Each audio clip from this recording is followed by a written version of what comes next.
HVAC से related video और information के लिए मेरे चैनल जर्नल इलेक्ट्रॉनिक्स HVAC को सब्सक्राइब कर लें और बेल आइकन को प्रेस करके ऑल प्रेस कर लें ताकि नेक्स्ट आने वाली वीडियो का नोटिफिकेशन आप लोग को मिल जाए। HVAC से रिलेटेड वीडियो मैं डेली बेसिस पे अपलोड करता ही रहता हूं। और अगर गाइज आपने मुख्तलिफ़ किस्म के ACO की वीडियो देखनी हो तो मेरे चैनल की प्लेलिस्ट में जाएँ और यहाँ पे बहुत सारे आइकन बने हुए हैं मुख्तलिफ़ एयर कंडीशन के, तो वहाँ पे आपको बहुत सारी वीडियो मिल जाएंगी। यानी कि आपने अगर स्प्लिट यूनिट की वीडियो देखनी है, अब चैनल की प्लेलिस्ट में जाएं, यहाँ पे स्प्लिट यूनिट का आइकन बना हुआ है, उस आइकन में जाएं और आपको इस आइकन में सिर्फ स्प्लिट यूनिट से रिलेटेड बहुत सारी वीडियो मिल जाएंगी। इसी तरह अगर आपने चिलर्स की वीडियो देखनी है तो आप प्लेलिस्ट में चिलर वाले आइकन में जाएं और यहाँ पे आपको सिर्फ चिलर से रिलेटेड बहुत सारी वीडियो मिल जाएंगी। इस तरह प्लेलिस्ट में और बहुत सारे आइकन बने हुए हैं जैसा कि split unit, duct split unit, fan coil unit, fresh air handling unit, air handling unit, chillers, इस तरह और भी। तो आपने जिस भी किस्म की वीडियो देखनी हो चैनल की प्लेलिस्ट में जाके आइकन में जाके देख सकते हैं।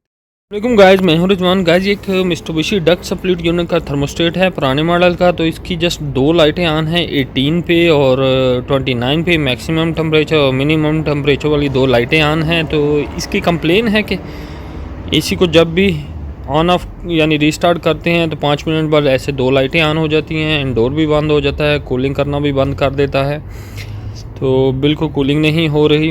ये जो आपको 18 से 29 तक नज़र आ रहा है ये टेम्परेचर है, 18, 19, 20, 21। और दूसरी साइड में 1, 2, 3, 4 जो नंबर नज़र आ रहे हैं वो टाइमर है, 12 घंटे का टाइमर इस पर लगाया जा सकता है। तो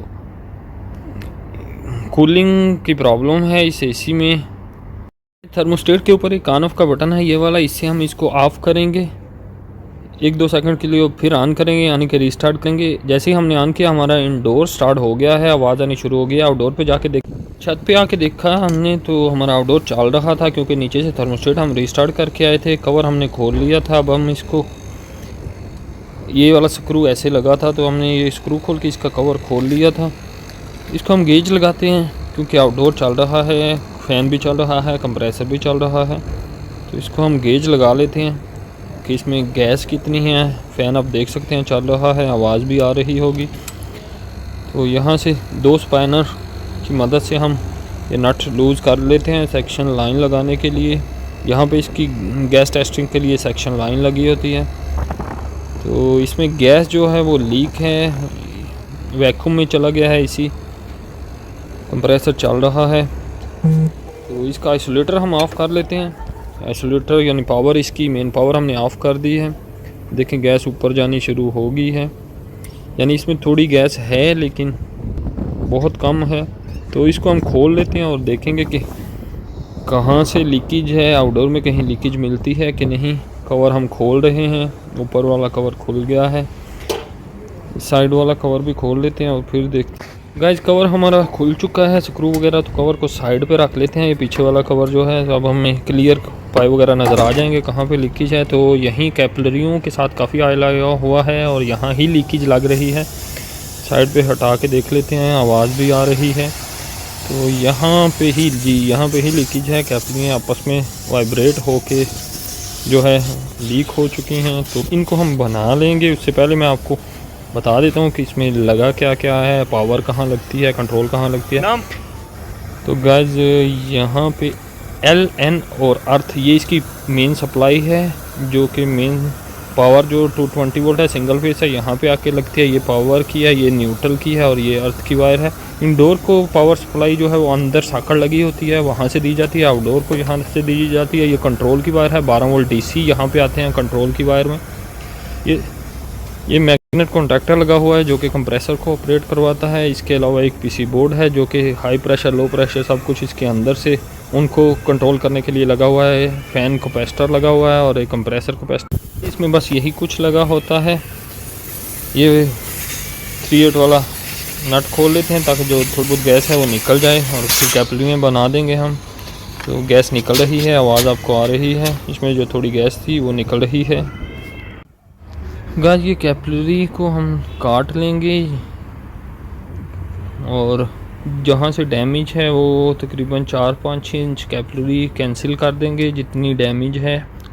कैपली हमने काट ली हैं और जितना पीस डैमेज था उसको बत्ती की मदद से बाहर निकाल देंगे और बाकी कैपली सेम जगह पे वापस लगा देंगे। तो कैपली थोड़ी सी छोटी हो जाएगी तो कोई इशू नहीं है। बत्ती की मदद से हम लोग जो पीस हमारे डैमेज थे वो निकाल रहे हैं, वो भी मैं आपको निकाल के दिखा देता हूँ।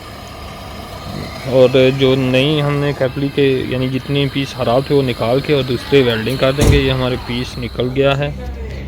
जो ख़राब पीस थे वो हमने निकाल दिए हैं और कैपलियों को वापस सेम जगह पे टांका लगा दिया है। तो कैपलियाँ थोड़ी 2-3 इंच छोटी हुई हैं, 4 इंच तो कोई इशू नहीं है, बल्कि गर्मी बहुत ज़्यादा होती है। गर्मियों में तो हाई प्रेशर थोड़ा कम हो जाएगा। ये देखें, ये कैपली डैमेज थी आपस में जो वाइब्रेट होके तो कैपलियाँ डैमेज हो गई थी, जिनको हमने गैस लगा ली है, गेज लगा ली है। और इसमें क्योंकि कैपली हमारी बन चुकी हैं, इसमें हम गैस डाल रहे हैं। गैस जा रही है। हमारे पास वैक्यूम पंप नहीं है, इसलिए हम ऐसे थोड़ी सी गैस 3/8 के नट से निकलने देंगे। 3/8 को भी प्रेस करके रखेंगे और ऊपर जो कैपली की तरफ से लिक्विड लाइन आ रहा है वहाँ से भी थोड़ी देर गैस निकलने देंगे, 1 आधा मिनट। तो फिर इन दोनों को लगा देंगे, क्योंकि जो भी हवा सिस्टम है वो निकल जाएगी और कोई इशू नहीं होगा, हमारा सिस्टम चल जाएगा। हमारे पास अभी वैक्यूम मौजूद नहीं है, वैक्यूम पंप, तो वैक्यूम करने की ज़रूरत नहीं पड़ेगी। हम थोड़ी सी गैस निकाल ली है, अब हम इसको नट को टाइट कर देंगे 3/8 को। जी, हमारा नट वगैरह टाइट हो चुका है। कैपली जो लीक थी वो हमने निकाल दी हैं। ये इसमें लो प्रेशर स्विच लगा हुआ है, सेक्शन जो कि गैस ज़्यादा कम हो जाए या लीक हो जाए तो ट्रिप करवा देता है। ये हाई प्रेशर स्विच लगा हुआ है। सिस्टम में प्रेशर गैस का किसी वजह से हाई हो जाए तो हाई प्रेशर स्विच ट्रिप करवा देता है। टांके वगैरह हम चेक कर लेते हैं, और भी पाइप वगैरह जिन पे ऑयल वगैरह आया हुआ है, पुराना यूनिट है, उनको भी हम अच्छे तरीके से चेक कर लेते हैं। तो गैस हम डाल रहे हैं। एसी को हमने रीस्टार्ट करवा लिया है, हमारा आउटडोर स्टार्ट हो चुका है, जैसा कि आप देख सकते हैं। तो गैस हम इसमें चार्ज कर रहे हैं, 822 इसमें हम गैस चार्ज कर रहे हैं। और थोड़ा प्रेशर हाई हो रहा है कंडेंसर पाइपों में, इसलिए ये लीकेज वगैरह, हम पुराना एसी है तो पाइप वगैरह टेस्ट कर रहे हैं। गैस देख लेते हैं कितनी हो गई है, अभी तो कम है। तो गैस हम चार्ज करते हैं, साथ साथ कवर भी लगाते जाते हैं। गैस हम चार्ज कर रहे हैं और साथ साथ कवर लगाते जा रहे हैं। ऊपर वाला कवर भी लगा देंगे ताकि हमारा टाइम बच सके। गैस अब देख लेते हैं कितनी हो चुकी है। इसी आउटडोर हमारा चल रहा है, ऑलमोस्ट 50 हो चुकी है। गाइस, गैस हमारी 55 हो चुकी है, थोड़ी और भी चार्ज कर देंगे। तो हमारे एसी में बस यही प्रॉब्लम थी, जो गैस लीक थी, इसीलिए थर्मोस्टेट पे 5 मिनट बाद 2 लाइटें आ जाती थी। गाइस, वीडियो अच्छी लगे तो लाइक ज़रूर कर